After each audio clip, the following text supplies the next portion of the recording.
हम हैं धरती के राजा, तू रानी लील गगन के। हम हैं धरती के राजा, तू रानी नील गगन के। हम साथी जन्म जन्म के, हम साथी जन्म जन्म के। हो हम साथी जन्म जन्म के, हम साथी जन्म जन्म के। हेलो मेरे दोस्तों, आदर्श क्लासेस के यूट्यूब चैनल पे आप सभी का बहुत बहुत स्वागत करता हूं। मैं हूं HNY। आज आपके बीच में हम जो ये सॉन्ग्स आपके बीच में दिया मेरे प्यारे दोस्त और मेरे प्यारे बच्चे, इस सॉन्ग्स का, इस गीत का एकमात्र नतीजा यह है कि आप सभी कड़ी से कड़ी मेहनत करके, परिश्रम करके आप कहीं न कहीं सिलेक्शन ले लीजिए, तब आपके ऊपर यही गाना सटीक बैठेगा मेरे दोस्त। पर चलते हैं हम। अगला सवाल 7th है हमारा, यहाँ सीधा दे रहा है आपको। क्या दिया अगला सवाल में?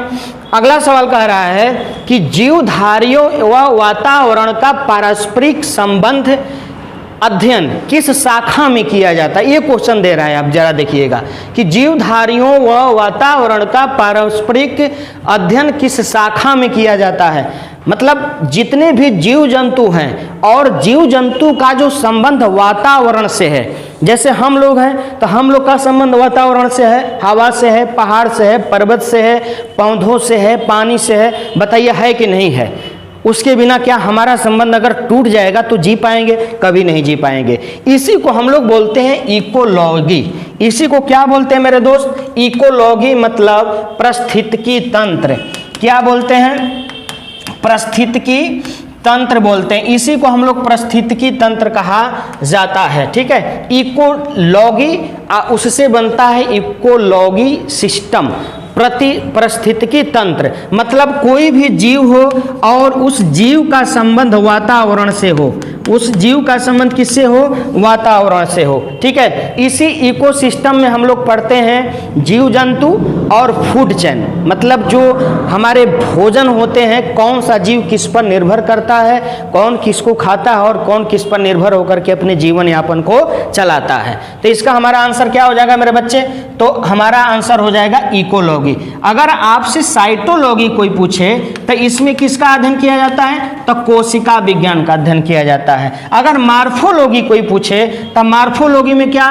तो उसमें आपको जीवों के बाहरी अंगों का, जीवों के बाहरी अंगों का अध्ययन किया जाता है। किसमें? तो आपको मार्फोलॉजी में। अगर एनाटॉमी में पूछे बेटा तो आपका जवाब दीजिएगा।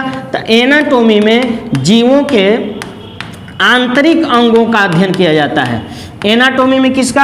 आंतरिक अंगों का अध्ययन किया जाता है जीवों का। ठीक है, तो ये हमारा आंसर, इस प्रश्न का जो आंसर होगा वो आपका ए होगा। लेकिन इस तीनों में किसका किसका अध्ययन किया जाता? तो आपके सामने साइटोलॉजी कोशिका विज्ञान का, मार्फोलॉजी जीवों के बाहरी अंगों का, और एनाटॉमी जब आप पढ़िएगा जानिएगा तो उसमें जीवों के आंतरिक अंगों का अध्ययन किया जाता है। आंतरिक अंग मतलब दिल है, फेफड़ा है, किडनी है, लीवर है, ये सारे अंग जो हैं आंतरिक, उसका अध्ययन किया जाता है। आंसर क्या होगा हमारा? लेकिन इकोलॉजी।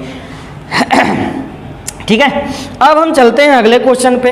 अगला क्वेश्चन है मेरा दोस्त 8वां क्वेश्चन है। 8 क्वेश्चन क्या कह रहा है तो आप जरा समझेंगे।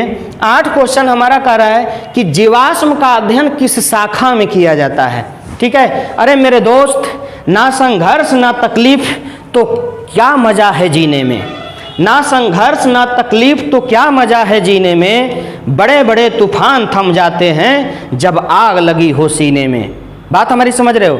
अगर आप अपने जीवन में अपने लक्ष्य को पाने के लिए अगर एग्री हो तो फिर अपने अंदर एक जोश भर लो, एक खरोश भर लो और किसी की मत सुनो, सिर्फ अपने दिल की सुनो और अपनी मंजिल को पाओ। क्योंकि जब तक आप ये नहीं करोगे तब तक तुम्हें कुछ मिलने वाला नहीं है। 60-65 दिन और मेरे दोस्त बाकी है, आपको घबराइएगा नहीं। 60-65 दिन और बाकी है रेलवे ग्रुप डी का। बात हमारी समझ लो। इसके अलावा आपको कुछ नहीं मिलेगा, क्योंकि 1,00,000+ इसमें वैकेंसी है और आप रगड़ के तैयारी कर लो तभी आपको अच्छा होगा। ठीक है, तो आप जरा देखिए मेरे दोस्त, आप इसको जरा देखें, यह क्या कह रहा है क्वेश्चन कि जीवाश्म का अध्ययन किस शाखा में किया जाता है। जीवाश्म क्या होते हैं? ये जो फोसिल्स होते हैं बेटा वो क्या होते हैं बताओ जरा। फोसिल्स क्या होते हैं, तब फोसिल्स क्या होते हैं, जीवाश्म क्या होते हैं।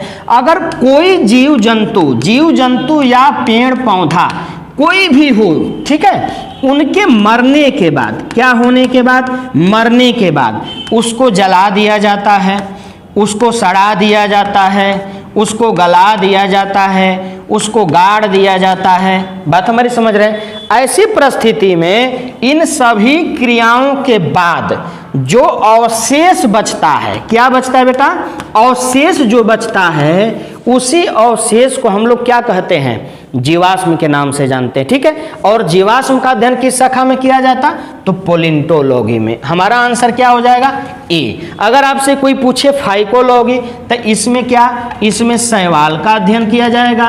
अगर आपसे कोई पूछे माइकोलॉजी, तो माइकोलॉजी में किसका, कवक का अध्ययन किया जाएगा।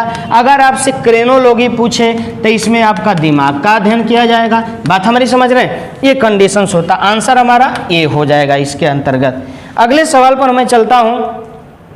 अगला सवाल कह रहा है कि मनुष्य में लगभग कितने अवशेषी अंग पाए जाते हैं। अवशेषी अंग मतलब उनके सड़ने गड़ने मरने के बाद जो अंश बचता है। हमारा आंसर क्या हो जाएगा, हमारा आंसर क्या हो जाएगा मेरे दोस्त, आंसर हमारा होगा, आपके सामने दिख रहा है, आंसर क्या हो जाएगा 100, मतलब 100 अवशेषी अंग पाए जाते हैं। अगले सवाल पर हम चलते हैं। अगला सवाल हमारा है, उत्तक का अध्ययन किस शाखा में किया जाता है। अगला सवाल हमारा क्या है, उत्तक का अध्ययन किस शाखा में किया जाता है। बात हमारी समझ रहे हो, उत्तक का अध्ययन किस शाखा में, टिश्यू।